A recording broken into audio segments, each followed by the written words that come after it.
তুমি হেরে গেছো, ভেঙে পড়েছো, চেষ্টা করতে করতে ক্লান্ত হয়ে গেছো, না ভিতরে ভিতরে মরে গেছো, এইটাতে এই দুনিয়ার মানুষের কোনো কিছুই যায় আসে না।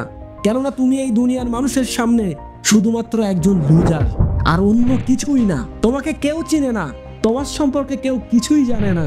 এই দুনিয়া হাতে তালি তখনই দেবে যখন তুমি সফল হবে, একজন সফল মানুষ হয়ে দেখাবে, তবে লুজারের মতো নয়। যদি একজন উইনারের মতো জীবন পেতে চাও, তুমি চাচ্ছ এই 2025 সাল তোমার জীবনের সফল হওয়ার জন্য সেরা বছর হবে, তবে তোমাকে তো কামব্যাক করতেই হবে। কিন্তু এই কামব্যাক তুমি কিভাবে করবে, আজকে আমি তোমাদেরকে এই ভিডিওতে শেখাবো এবং পুরোপুরিভাবে বলবো।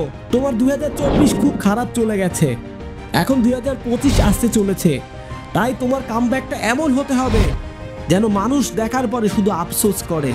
আজকে আমি তোমাদেরকে কামব্যাক করার 5টি রুলস বলবো, আর এই রুলসগুলো যদি তুমি প্রতিনিয়ত ফলো করতে পারো, তাহলে আমি বলছি 2025 সাল তোমার জন্য সেরা একটি বছর হবে। তাহলে চলো ভিডিও শুরু করা যাক। Welcome to Sun motivation.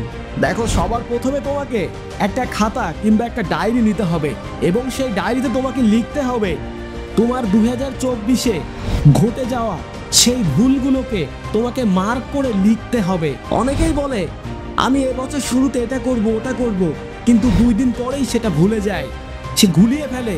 এজন্য 2025-এ তোমাকে ওই প্রতিদিন ওই ভুলগুলোকে একবার করে মনে রাখতে হবে, যেন পরবর্তীতে তুমি 2025 সালে ওই ভুলগুলো আর না করো। এজন্য প্রতিদিন একবার করে হলেও 2024 সালে ঘটে যাওয়া ওই ভুলগুলোকে একবার করে দেখে নাও, কারণ তোমার ভুল তোমাকেই সংশোধন করতে হবে, আর অন্য কেউ এসে করে দিবে না। নাম্বার 2, নিজেকে প্রশ্ন করো। হ্যাঁ, আজকে থেকে নিজেকে প্রশ্ন করো তোমার সাথে কি ঘটছে। প্রতিদিন তোমার সাথে কি ঘটছে, তুমি কি করছো, কোথায় তুমি তোমার সময়টাকে বরবাদ করে ফেলছো। প্রতিদিন নিজেকে প্রশ্ন করো। 2023 চলে গেছে, 2024 চলে গেছে, 2025 চলে এসেছে। এখন নিজেকে প্রশ্ন করো তুমি এখান থেকে 2 বছর 5 বছর পরে কোথায় যাবে। একটি সঠিক প্ল্যানিং করো, আর সেই অনুযায়ী তুমি সামনে অগ্রসর হতে থাকো, কাজ করো। এজন্য প্রতিদিন একবার করে হলেও নিজেকে প্রশ্ন করো তুমি কি চাও, তুমি কি করতে চাও, তোমার ফিউচার প্ল্যানিং কি। নাম্বার 3, নতুন কিছু শেখা। দেখো, 2024 সালে তোমার সাথে যা কিছু হয়েছে, যদি ওগুলো তুমি সাকসেস না হতে পারো তাহলে ভুলে যাও, আবার নতুন কিছু শেখো, নতুন করে ট্রাই করো। দেখো, একটা প্রাণীকে সে যদি না চায় সে কিছুই করতে পারে না। তুমি কুকুর বলো, আর জঙ্গলের সিংহ বলো, আর পাখি বলো, সে নিজে থেকে কোনো কিছুই চায় না তার মধ্যে একটা পরিবর্তন নিয়ে আসুক। কিন্তু একজন মানুষ যখন সেই পশু পাখিকে ট্রেন করে, তাকে প্রতিনিয়ত ট্রেন করতে থাকে, একটা সময় দেখবে সে আগুনের উপর দিয়ে লাফ দিতে থাকে, মানুষের মতো কথা বলতে থাকে, কারণ মানুষ চাইছে তাকে পরিবর্তন করতে, এই জন্য সে পরিবর্তন হয়েছে। তাই তোমাকেও প্রতিনিয়ত নতুন কিছু ট্রাই করতে হবে, পরিবর্তন করতে হবে, নিজের মধ্যে পরিবর্তন নিয়ে আসতে হবে, তবেই তুমি পরিবর্তন হতে পারবে। নাম্বার 4, কামব্যাক করা। হ্যাঁ, তোমাকে সবসময় নতুন ভাবে কামব্যাক করতে হবে। তুমি বিরাট কোহলিকে দেখো, একটা সময় তার অবস্থা খুবই খারাপ ছিল, তার ক্যারিয়ারের অবস্থা খুবই খারাপ ছিল, মানুষ একটা সময় তাকে দেখতে পারতো না, কিন্তু 2023-এ সে যখন এমন ভাবে কামব্যাক করলো, তখন অডিয়েন্স, দর্শক দেখে অবাক হয়ে যায়। একেই বলে কামব্যাক। তাই যদি কামব্যাক তোমাকে করতে হয়, এমন ভাবে কামব্যাক করো যেন তোমার লাইফটা সেটেল হয়ে যায়, তুমি যেটা চাও সেটাকে অর্জন করতে পারো। কারণ মানুষ চেষ্টা করলে অনেক কিছুই করতে পারে, যেটা সে আজও জানে না, যেটা সে কখনো জানতেই চায় না। এজন্য সবসময় এমনভাবে কামব্যাক করো যেটা তুমি আগে কখনো করতে চাওনি, সেই কাজটা করো।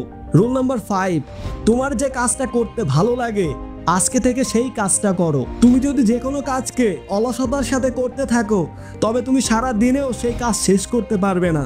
কিন্তু সেই একই কাজ তুমি যদি মন প্রাণ দিয়ে ভালোবাসার সাথে করতে থাকো, দেখবে 2 থেকে 3 ঘন্টার মধ্যে তুমি সেই কাজটাকে শেষ করতে পারবে। ওই কাজে মজা নেই যে কাজে ভালোবাসা নেই। এই জন্য যা করবে মন প্রাণ দিয়ে চেষ্টা করে যাও, কারণ যে মানুষ কঠোর পরিশ্রম করে, তার পরিশ্রম, তার মেহনত কখনোই তার সাথে বেইমানি করে না, করতে পারে না।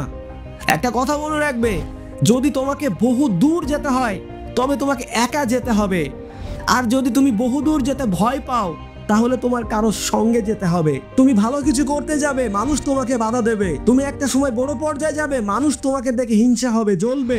আজকে তুমি কষ্টে আছো, দুঃখে আছো, এতে করে কারোর কোনো কিছুই যায় আসবে না। দিন শেষে তোমার কষ্ট, তোমার দুঃখ তোমারই থাকবে। তাই বন্ধুরা, যদি কাম ব্যাক করতে হয় তবে এমন ভাবে কাম ব্যাক করো যেন 2026 সাল তোমার জন্য সেরা একটি বছর হয়ে যায়। আর এই 2025 সালে কঠোর মেহনত করো, কঠোর হার্ড ওয়ার্কিং করো, তবেই তুমি সাকসেস হবে।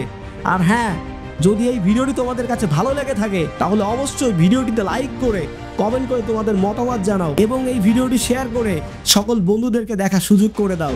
আজকের মতো এখানেই বিদায় নিচ্ছি। ভালো থাকবে, সুস্থ থাকবে। Thanks for watching.